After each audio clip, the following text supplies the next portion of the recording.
Hello everyone. I'm syncing up both of these, so you guys on the HDF are going to be just a little bit ahead as I set everything up here for the show. I want to invite everyone and thank you because you guys watching up there are, for the most part, subscribers. You're the people that hit share, and I thank you very much.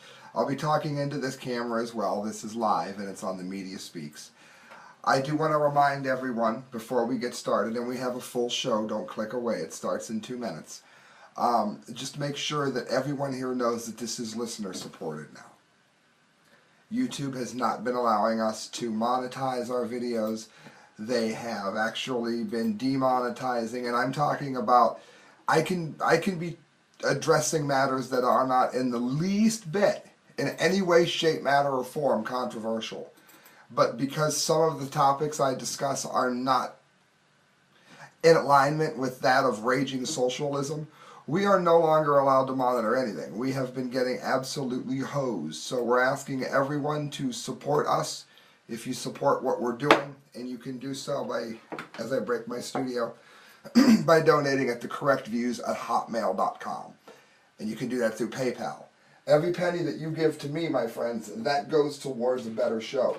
And believe me, that's what we want to bring you here. And after what YouTube has done to us, they've made it almost impossible for that to happen. So please, I am asking you politely as I set my show up here, please donate at thecorrectviews@hotmail.com. You can do so through PayPal. It's 11:29. I said I was going to start at 11:30. You know what? That's close enough. Let's do it.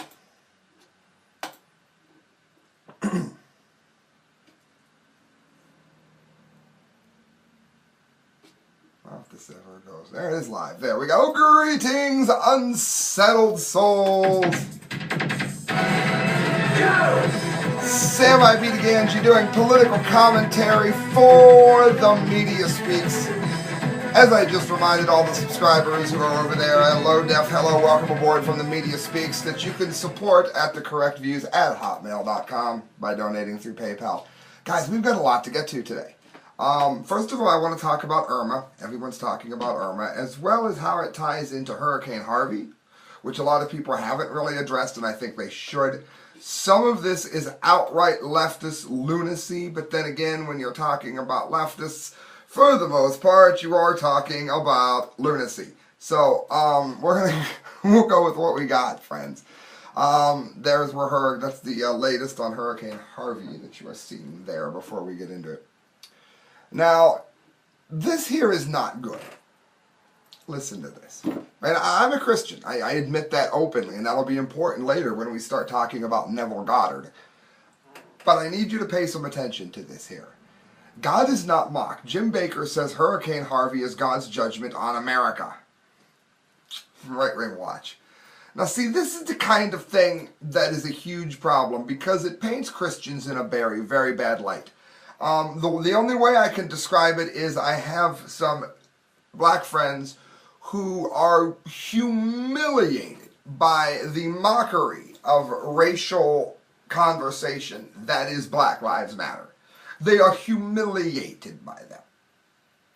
I get it. And as a Christian, this is terrible. And I'll tell you what, God has punished the world for sin before. The world, not just America. The other thing is, if you read the book of Revelations, and if you are a Christian, and trust me, if you're not a Christian, we're not going to be on this topic all day, so don't go away. If you are a Christian, then you know that in the book of Revelations, we are told that there are hurricanes and earthquakes and rumors of wars in diverse places, which is what we're seeing. At no point, other than the sin of all of us, is it alluded to in the Bible that I know of that specific areas in modern times after Christ are going to receive these based on sin. Now, I'm not saying that we're not being punished for sin. I think the world is. That's the whole point of the Bible. But to say that God has brought this, hello, more viewers coming in, welcome aboard.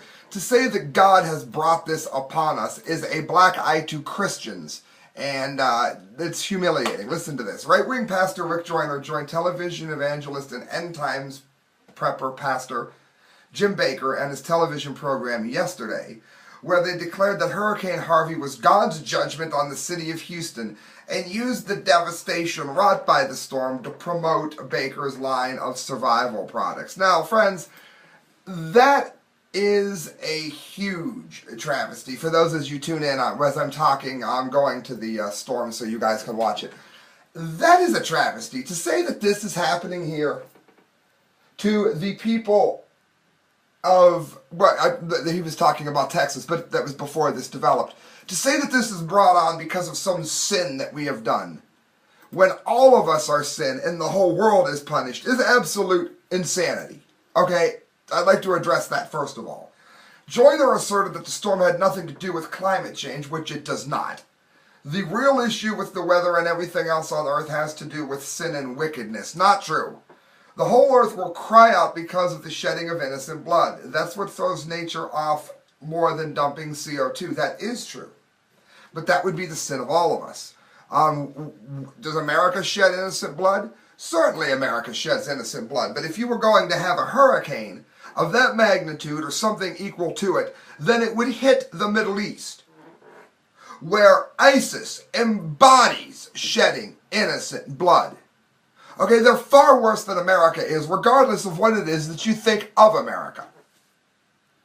So, already right there, if it was going based on how cruel a country is, you mean to tell me that America would get it before North Korea?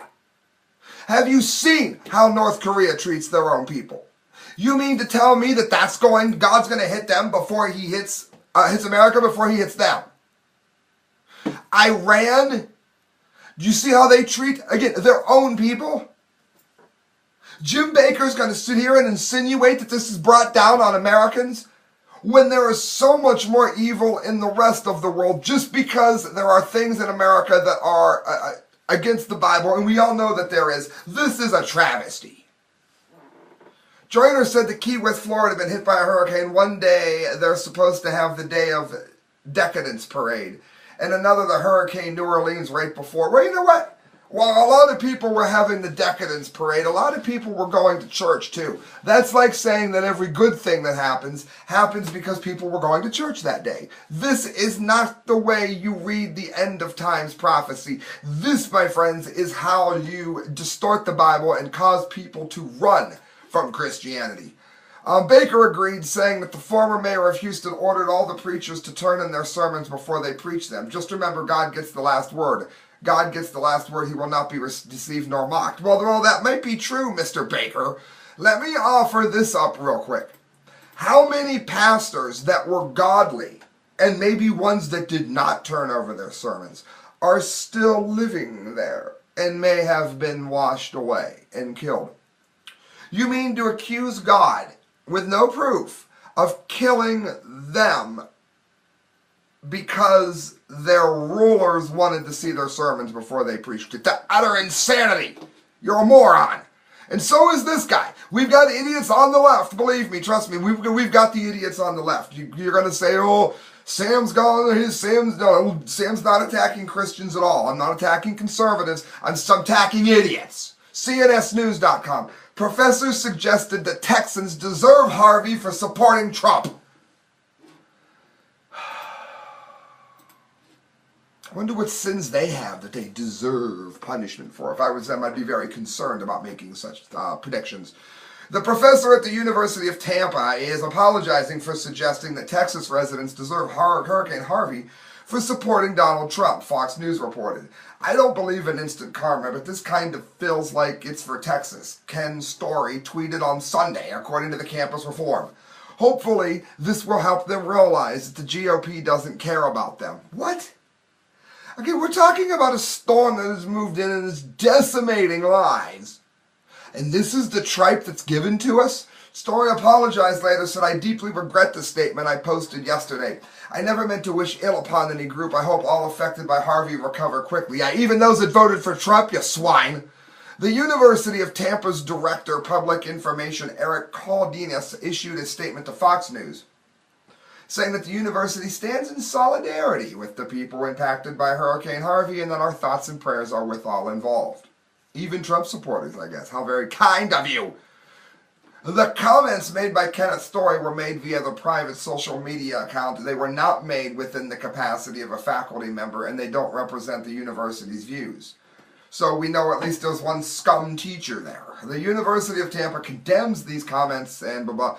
So that's what we're looking at from the lunacy side all around us. That's what we're seeing here. That's what we're suffering, trying to trudge our way through here. Alright guys, I want to talk for a minute as I let you watch behind here the storm. I want to talk a little bit about a man named Neville Goddard. And for those of you on low def up here, I'm just going to let the storm play. Those of you tuned in for it on high def, you can see it behind me as I talk about this. For those of you that don't know, let me give you a little bit of a background on the man. The man's name is Neville Goddard. And he's deceased now. They called him the Mad Mystic of 47th Street, I think, 48th Street. And what he pretty much believed, now this is not the Word of Faith movement. I don't want to get into what that is if you don't already know. But I am firmly against the Word of Faith movement. But this is going to be really interesting for those of you that listen. He believed that imagination created reality. And that if you would see something in your mind's eye, let's say you wished for $100, you don't simply wish for it, but you wish from the viewpoint of the wish fulfilled. What he was saying was that you imagine what it would feel like if you had the $100, or whatever in the world literally you want. If you can envision it, and hold yourself within it, within that belief, then it will be yours. Which, of course, does line up to the Bible, particularly some teachings that are in John. Now, for those of you that don't believe in the Bible, and I told you I was going to get to that, there's something called the 2 slits experiment. Word of the day, 2 slits experiment. If you're listening, put it in the comment line and send me your address at thecorrectviews@hotmail.com. You get a free gift. First one to do it. 2 slits experiment. Word of the day. Words of the day. What this taught, again, and this applies to non-Christians, is that they took, on a quantum level, a very tiny level, and they took a plate. I mean, again, it's a very, very tiny level.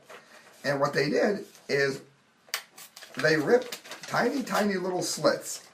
I'm just showing you here in a way that this will make sense to you, because it's extremely interesting, and it applies, again, you don't have to be a Christian or anything like it. You simply have to know something about physics, which I'm giving you here quickly, and it ties into what I'm talking about with Neville.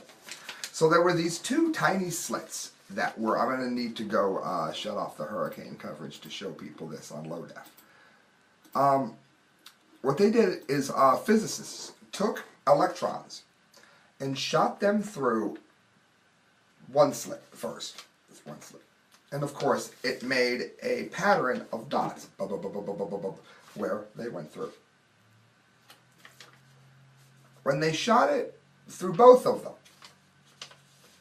the belief was that there would be a series of patterns dot dot dot dot dot dot dot, and that there would be a series of patterns dot dot dot dot dot dot dot on this side. Makes sense, right? Well, that's not what it is. On the quantum level, and all that means is on the tiniest, most microscopic level, the tiny, tiny atomic subparticles we're talking about here. On that level, nothing is real. What does that mean? When they shot the electrons through the slits, it created what is known as a wave pattern, which is what you see if you can imagine a bucket of water in front of me. If I punch the middle of the water, it's going to send out rings. That was the pattern that showed when they shot it through tube. So they put a camera on either side of this at different times to try to monitor it. But every time it was viewed by a camera or a monitoring device, no matter how they did it, it produced two straight lines. However, when the camera was not on, it produced a wave pattern. The wave pattern means that all things are not solid. They are liquid. They are in a state where they could be solid, they could be material, they could be nothing. The only time anything, me, the computer, the camera, the lights, anything that is, the only time it is when it is seen. Now, if you close your eyes and you hit yourself in the head, guess what? It still hurts.